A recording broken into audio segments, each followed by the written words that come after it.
Jim, first of all, welcome to the show. How's everything going for you and this USF program as you get ready for week 2? Thanks. So far, so good. They had a good first week. There is still optimism thanks to how they finished last year. So we'll see if they can keep that going or not this weekend. Well, a win first time out for Alex Golesh's group against Bethune-Cookman this past Saturday. 48-3 was the final score. What impressed you the most, both on offense and defense for the Bulls?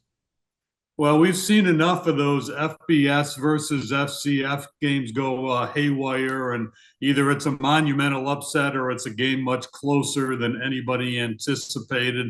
What I think the fan base liked a lot about this game was that South Florida took control almost immediately. They led wire to wire, wound up 34-3 at the half. Didn't allow a lot of rushing yards, 14 tackles for loss. They made the game play out like the game was supposed to play out. And especially in recent history here in Tampa, there have been a couple of matchups like this that really didn't work out that way. So it was nice to see South Florida come out, do the things they needed to do to get the results that everybody kind of anticipated. Certainly a good start to the season for the Bulls. What have you liked about the play of Byron Brown at quarterback? It was our first time seeing him since he bulked up. You know, he's about 20 pounds heavier than last year, and he looks great. He's a physical specimen. It's all muscle, but it also kind of creeps into your mind, well, is he going to be as fast as he was? Is he going to be as elusive as he was? And one of the early plays, in fact, the first touchdown of the game, he went around the left side, went 42 yards, and very evident that the foot speed is still there. I thought he played a good game, very much under control. One play I loved right at the end of the first half, South Florida was out of timeouts, trying to get something on the board before the break, almost out of time. He rushed around the left side and just got enough yardage for field goal unit area, stepped out of bounds with 3 seconds left, gave the Bulls a chance to hit a field goal, and they wound up cashing in from 53 on the last play of the first half. But I just loved it that Brown was aware of the clock. There were a couple more yards to get if he wanted them, but they were out of timeouts and zeros were going to come up if he didn't step out. So just great game awareness, all the things he does well on the field. He's also a really smart football player, and I think he can really lead this offense again this year. Speaking of smart, your head coach, Alex Golesh, one of the brilliant offensive minds in college football. What makes this offense unique, and how much more comfortable is USF with his scheme in year 2?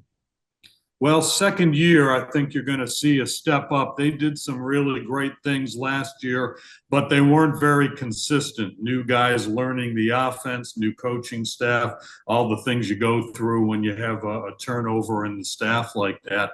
But they are deeper. They've really bulked up in some areas where they needed some more bodies. Wide receiver in particular, they have a lot of weapons now, and they are very regimented, and they just get the play off very, very quickly, but it's not scattershot. They're very much under control. They make the defenses work. Saw in game 1 again this week, a lot of guys for Bethune-Cookman weren't lined up when the ball was snapped, putting them at a great disadvantage. So I think the speed of the offense is most impressive.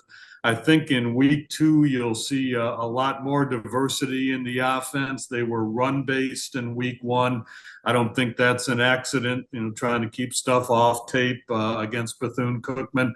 But they have a lot of weapons, even more so than last year. One of the big things, Roger, that they're really looking to do this year is improve the touchdown percentages in the red zone. They were 64% last year. They weren't very happy with that, and Alex has told me that he thinks the next step in this offense being even more effective is what happens in the red zone. Then defensively, what's the strength of South Florida on defense? Well, we're going to find out. I think that story is yet to be written. They had a really nice defensive effort against Alabama last year, but unfortunately, that game was not really indicative of where South Florida was defensively. They let up a lot of yards and they let up a lot of points. Got better as the season went on, but they had a lot of things to address in the offseason.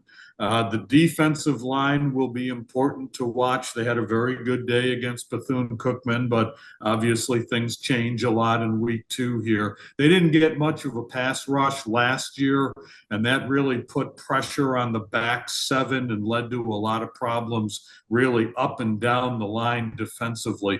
So that will be important. They have really rebuilt the defensive secondary.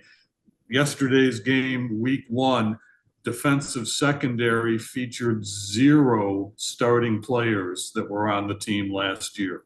Complete turnover. They've got guys on the roster from last year, but in terms of the starters, it was 100% different. So you're going to see a lot of new people. I think they're a little bigger. They're a little faster. They've certainly got better options if and when the inevitable injuries hit.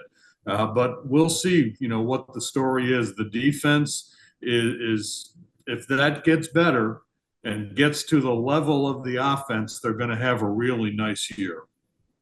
You mentioned that game from last year at Raymond James Stadium where Alabama did pick up the win, but that was a real inflection point at Alabama's point in the season. Jalen Milroe did not start or play in that ball game, and it was almost perceived by some people around the program as a loss. On the flip side for USF, were there a lot of positives taken from how they were able to control Alabama on both sides of the ball at times in that game? It depends who you talk to. I think some of the fan base was enthused. You got none of that from the South Florida coaches, though. As much as they respect Alabama, I think they look at that game as an opportunity lost, where some things broke their way and some things happened and they played well, and all of a sudden you got a chance to pull off a shocking win, and the bottom line was you didn't do it. So I think that's one of the attitudes that kind of endears this coaching staff to the fan base, is that Alex Golesh, from the first minute after that game in the post game, all the way up through, if you ask him about it today, is going to tell you, well, we didn't win the game, did we? So that's how they look at it. They take no solace from it. They're going to try to have a different result if they can on Saturday. They know all too well how difficult that's going to be, but they feel like they can get there if they play as well as they did last year. So Alabama in week 2 for USF. What's coming up next, Jim, on the schedule for the Bulls in the next few weeks? And then what could this season look like for USF and the American? First half of the schedule is clearly the toughest for South Florida. Obviously, this game stands out on Saturday. Then they've got another road game going to Southern Miss in week 3. They come home in week 4, and they've got Miami. So everybody's studying that tape in Gainesville yesterday and impressed with what the Hurricanes did.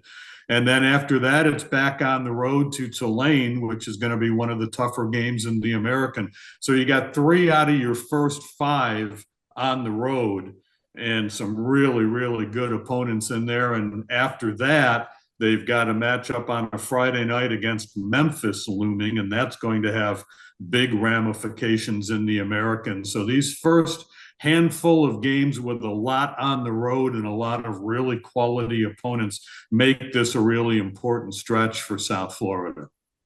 We're looking forward to Saturday, Alabama against South Florida here in Tuscaloosa, before the Bulls will make another trip back to T-Town coming up in just a few years. Jim, thank you so much for joining us, giving us your insights on the South Florida program. Safe travels later in the week. We look forward to seeing you on Saturday. Thank you.